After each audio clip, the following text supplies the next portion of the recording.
Today we're going to graph secant, cosecant, cotangent, and tangent. And we're going to do all four of these just knowing the things that we've already talked about. We spent 2 days graphing the parent functions, coming up with the parent functions of sine and cosine from the unit circle, and doing the transformation review. All of those skills that you have are now going to enable us to do these 4 graphs in about a half hour. Okay? So here we go. The unit circle is going to still be key. So I've recreated it up here. And we are now going to recreate the table of values that the unit circle gives us. Remember, there's 3 values from every point on the unit circle that you can pull, which is what makes it not a function. So the angle measures, I'm still doing quarter pi units. Okay, however, we need to go through and put the sine and cosine values in here because both sine and cosine are going to be key in making not only the cosecant and secant graphs, but the tangent and cotangent graphs. Here we go. What's the cosine at 0? 1. What's the sine at 0? 0. Again, because your ordered pair is 1, 0, the cosine value is first and the sine value is second. Okay? Now, what's the cosine at pi over 4? Square root of 2 over 2. Which we decided was 0.707, right? But we'll leave it as square root of 2 over 2 for right now. The sine at pi over 4 is also square root of 2 over 2. Remember, at pi over 4, the sine and cosine have the same value because they're the same horizontal and vertical distance away from the origin. So, square root of 2 over 2, square root of 2 over 2. I'm only going to fill in the first quadrant ordered pairs up here. All right, I'm not going to do it on the whole circle because we've done that several times. Pi over 2, what's the cosine of pi over 2? Go. 0. What's the sine of pi over 2? Thank you.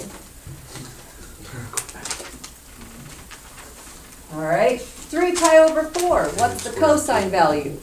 Negative square root of 2 over 2. Negative square root of 2 over 2. What's the sine value of 3 pi over 4? Positive square root of 2 over 2. Mm-hmm. Pi, what's the cosine value? What's the sine value? 0. Again, we've already done this actual table, this exact table last Friday. Okay, in last Friday's notes, we already did this exact table. 5 pi over 4, what's the sine and what's the cosine? The cosine first. It doesn't really matter, they're the same. Negative square root of 2 over 2, negative square root of 2 over 2. What's 3 pi over 2 give you for a cosine value? 0. And sine? Negative 1. 7 pi over 4 gives you what for a cosine value? Square root of 2 over 2. And Negative square root of 2 over 2. for a sine value, negative square root of 2 over 2. Very good. How about 2 pi? 1, 0. 1 and 0. Now let's translate this into a cosecant graph. How does this apply to cosecant?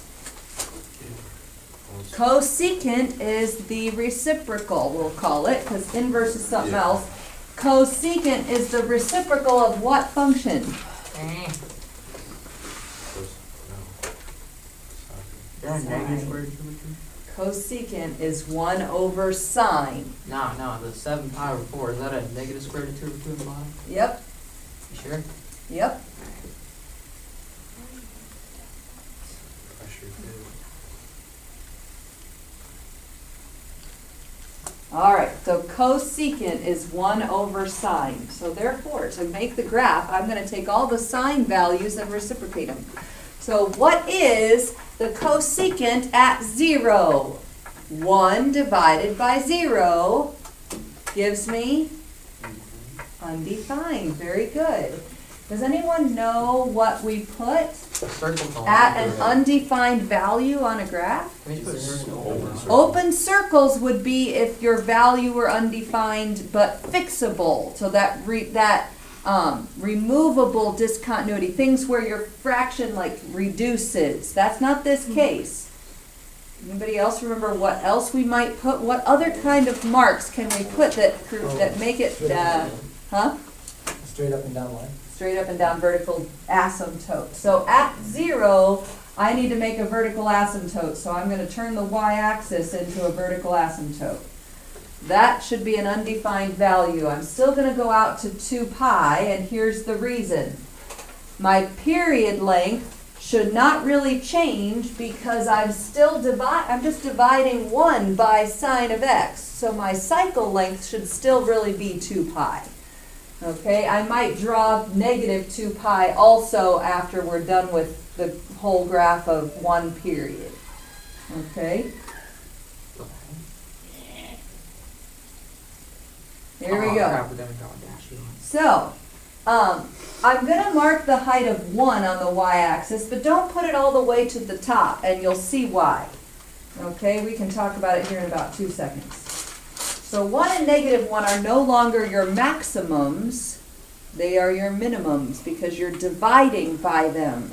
So all of the values, just use some math with me here for a second.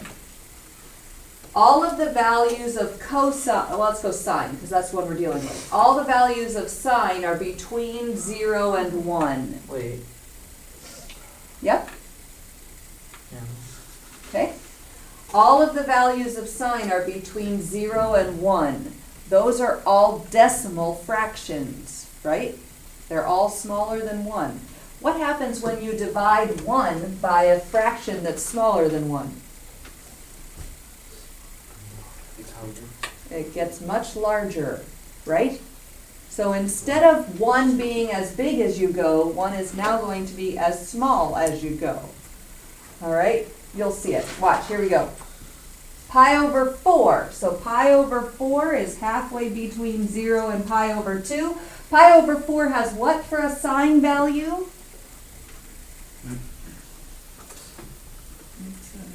0.707. If you take 1 and divide it by 0.707, what do you get? Anybody? 1.414 actually. Okay, and that sounds like the square root of 2. It is the square root of 2. Okay, so the cosecant value at pi over 4 gives you 1.4. Can you put like the exact value if you want? It makes me feel better about mine. Sure. But for graphing, decimals actually can help you quite a bit. So I'm going to go 2 right there. Okay, so here we go. 1.4 is going to be a little bit less than halfway to 2. Okay. How about pi over 2? What is the sine value of pi over 2?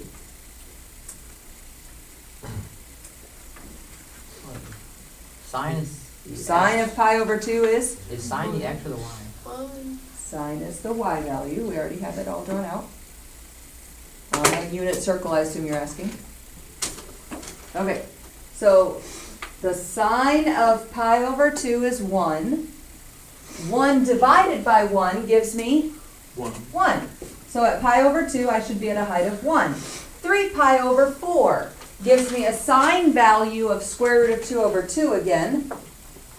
1 over that is going to give me 1.414 again, which is the square root of 2. Okay? How about pi? 1 over the sine of pi. So the sine of pi is 0. 1 over 0 is going to give me undefined again. Again, what do you put on your graph when you have undefined in your table? A vertical asymptote. So I'm going to make a dotted vertical line at pi. Okay? Let's go 5 pi over 4. 5 pi over 4 gives me what for a sine value? Negative square root of 2 over 2. When I take 1 and divide by that, I'm going to get negative 1.4. So I go a little less than halfway to negative 2, right about there. How about 3 pi over 2? 1 over the sine of 3 pi over 2. Sine of 3 pi over 2 gives me negative 1. All right. Sine, 1 over the sine of that. So I need to be at a height of negative 1 at 3 pi over 2. And 7 pi over 4. 1 over the sine of 7 pi over 4 is going to give me what? Negative square root of 2. Okay, reciprocate. Okay, negative square root of 2, you said. So negative 1.4. Try to be at the same height that you were a minute ago. And what about 2 pi? Vertical asymptote. Another vertical asymptote, another undefined value. So my graph of cosecant, remember vertical asymptote behavior, you need to smush close to those vertical asymptotes. So here you go. There's the graphs. Those hills and valleys oscillating up and down motion is the graph of cosecant. See if you can make this hypothesis, because this is a smart group of people, okay? What's the graph of secant going to look like? Opposite. Opposite? Yeah. Opposite how? Like the down one will be over there and the up will be over there. Okay, so it's shifted a little bit. Shifted pi over 2 units, remember? Because cosine is shifted pi over 2 units from sine. We did that Friday, right? So the graph of secant should be pretty much the exact same thing. Now, if I'm going to continue this pattern to the left, if this is negative pi, I'm going to actually have this picture copied over here. All right, so this bottom hill right here is the one that's going to be over here. They need to alternate, up, down, etc. Okay? To keep straight, well, we'll talk about that in a minute. I'm getting ahead of myself. Okay. So the graph of cosecant is hills and valleys, up, down, etc. Secant, let's graph that one. Secant is the same thing as 1 over cosine. So 1 divided by the cosine value. I'm going to have the table of values from the unit circle off of the video screen. So you'll have to refer to the one on your paper. All right. However, we're going to make the graph of secant. So wait, what? We Yeah, go just ahead. made the graph of like, what do you mean? Cosecant. No, the other one. The one that was like was over. This? Yeah. Oh, that's just a second period. Okay, the period length is still 2 pi. That's 1 period right there. I just made a second one so that you could see more of the hill-valley alternating behavior. It goes on forever, just like sine and cosine. Okay, this is 1 period length though. Period is 2 pi. We will not talk about the amplitude because the amplitude is the distance from the center axis of rotation. So that's not actually part of my graph. Do you see that? Like the amplitude is between here where there is no graph. Okay, now let's graph secant. So secant is the same thing as 1 over cosine. So 0 has what for a cosine value? Cosine of 0 is what? 1. 1 over 1 gives me 1. So on the y-axis, I should be at a height of 1.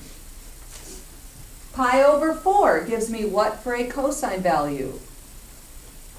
So 1 over the cosine of pi over 4. What's the cosine of pi over 4? Wait. Square root of 2 over 2, 0.7. And so when I, 0.7. So when I take 1 and divide by that, what am I going to get? 1.4. Okay, so let's see. Here's 2 pi. Make your graph split into quarter pi units. Okay, we've been doing that because that generally gives us enough of the shape that we can figure it out. Okay. And 1.4 is a little less than halfway to 2. Okay. Pi over 2. 1 divided by the cosine of pi over 2. What's the cosine of pi over 2? 1 divided by 0 gives me?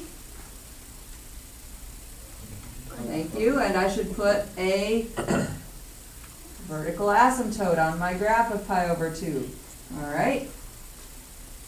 How about 3 pi over 4? Cosine of 3 pi over 4 gives me? Thank you. Negative square root of 2 over 2. 1 divided by that gives me? Negative 1.4. All right, so at 3 pi over 4, I'm going to go down to negative 1.4. How about pi? 1 divided by the cosine of pi. What's the cosine of pi? Negative 1. 1 divided by negative 1 gives me? negative 1. So at pi, I need to be at negative 1. 5 pi over 4. What's the cosine of 5 pi over 4? Negative square root of 2 over 2. Good. Negative 0.7. 1 divided by negative 0.7 gives me negative 1.4. So I need to be approximately at the same height that I was a second ago. All right. 3 pi over 2. 1 divided by the cosine of 3 pi over 2. What's the cosine of 3 pi over 2? 0. 1 divided by 0 gives me? Undefined. So I need another vertical dotted line. How about 7 pi over 4? Bless you. 7 pi over 4 gives me positive or negative? Good. So 1 divided by 0.7 gives me positive 1.4. So I go back up to positive 1.4. And 2 pi, 1 divided by the cosine of 2 pi. What's the cosine of 2 pi? 1. 1 divided by 1 gives me 1. Can you see the picture? Can you complete it? Okay, let's see if you really can. Down here it's pretty plain after we just did cosecant a minute ago that looks like that. How do I make these two sections? The period so longer than 2 pi. This one, no, the period's not longer than 2 pi. It's just not centered around the y. It just doesn't start at the y-axis as nicely as this one did.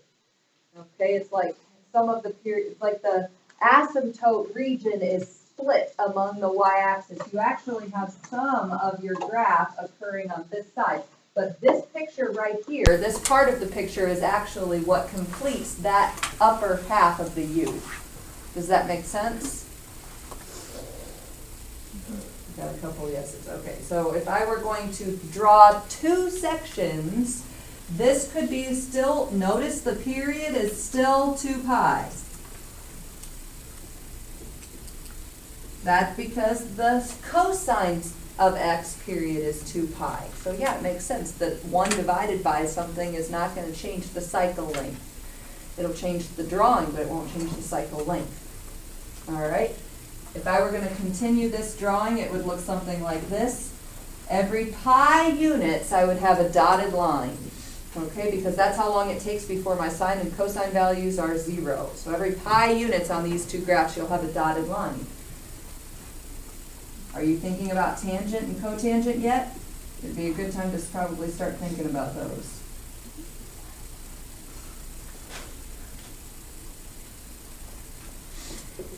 So if I were going to draw two complete cycles of secant, it would be like this. Does that make sense? All right. Now I'm going to redraw some things, and we're going to draw tangent and cotangent in the time we have left. You ready? Yep, I know we have about 10 minutes. We end at 6 after, yes? Really, 5 minutes. We'll deal. So if we get to both of them, fine. If we don't get to both of them, fine. Basically, you're going to do the exact same thing as you just did, except, and we'll start by going over how tangent and cotangent both relate to sine and cosine, because that is key. Okay, so I will clear my table, and we're going to change our values, obviously, because we need to be using tangent and cotangent instead. And I will redraw the entire graph right on it.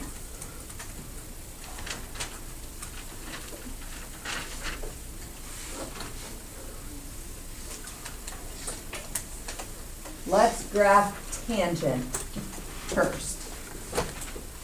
Tangent of x is the same thing as what quotient? Sine x over cosine x. Thank you. Sine x over cosine x. Okay? Cotangent, if I were going to graph that one, is the same thing as what? Cosine over sine x. Cosine x over sine x. We could graph these simultaneously. I think it would work. Do you want to do that, or do you want to just graph one at a time? We may not make it to cotangent if we do it one at a time. We may not make it through either of them completely. It's up to you. All right? What do you want to do? Graph together. Graph them together? So I need some coordinate planes drawn. Get 2 coordinate planes drawn if you don't already have them drawn. All right. It probably still makes sense to have 1 and -1 as your lowest values on your y-axis. I shouldn't say lowest, as kind of your starting values on your y-axis, and leave some space because you're going to need more than just that. Okay? So you're still dividing is my point. All right.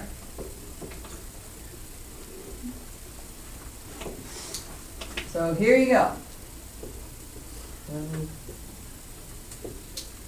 Set, go, as my son would say. All right. 0. Sine over cosine. Let's write a little bit more out this time. So the sine of 0 over the cosine of 0. Sine of 0 is 0. Cosine of 0 is 1. So I have 0 divided by 1 for a tangent value. What is 0 divided by 1?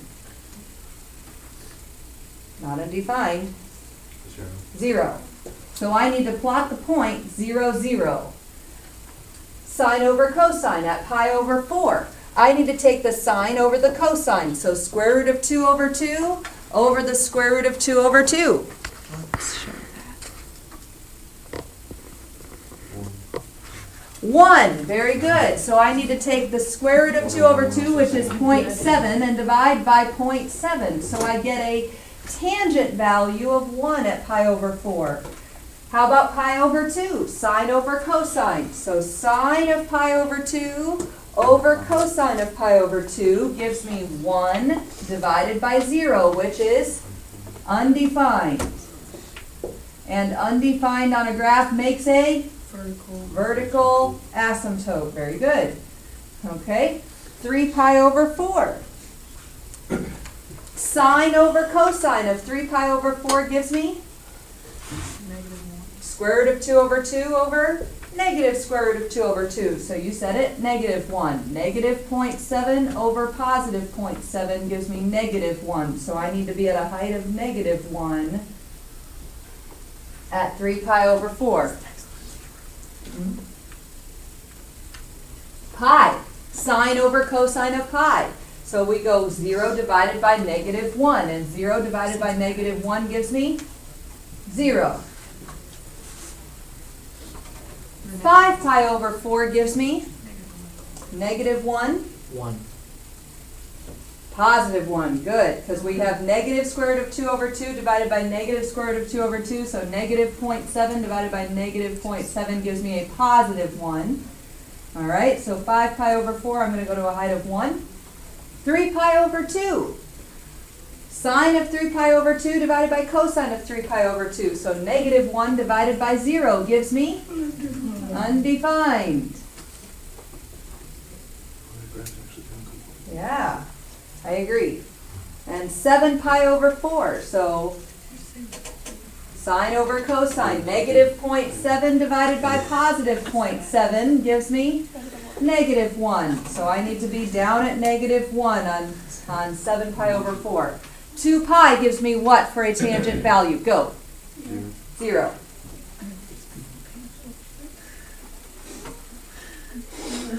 Your asymptotes tell you where to smush close to, so we need to somehow connect these dots in a curved behavior, because we know sine and cosine and secant and cosecant are all curved. Ah, bad curve. It's just like a It's like an S. Very good. I know this because the math poster I found. The math poster you found? Yeah, I sent it to you, remember? It's the dance movie. Oh, yeah. Yeah. If you're a fan of The Big Bang Theory, there's a clip that I would generally show you, if time permitted, where Sheldon is saying his fear level feels like a tangent function approaching an asymptote. So it goes on. Yeah. Cotangent. Let's graph cotangent quickly. For cotangent, we can take the cosine divided by the sine, or we can flip the tangent values. That's probably going to be faster to flip those tangent values. So let's see. All the tangent values are right here in this table nicely. Let's flip them. Okay, so 1 divided by 0 gives me undefined. So on cotangent, I will have a vertical dotted line on the y-axis. Really want to tie this to the secant and cosecant graphs we made a second ago, so I'm going to try to do this quickly with you. Pi over 4, if I flip the value of 1, I'm still going to get 1. Pi over 2. If I flip undefined for a value, what do I get? 0. Because it started off with being divided by 0, so when you flip it, it becomes 0 divided by something. Okay, so we need to be at 0 on pi over 2. 3 pi over 4 gives me negative 1. When I flip it, it still stays negative 1. Okay, pi turns out to be undefined. So I have a vertical dotted line at pi now. 5 pi over 4 should give me positive 1 when I flip positive 1. 3 pi over 2 gives me what? For a cotangent value. Sorry, I know I'm going quickly. 0. Good. And a cotangent of 7 pi over 4 gives me negative 1. 2 pi gives me undefined again. Guys, sine and cosine are in the denominator. Your asymptotes stayed the same because of that. Your assignment will be on my big campus. How about that? I'd like to, but...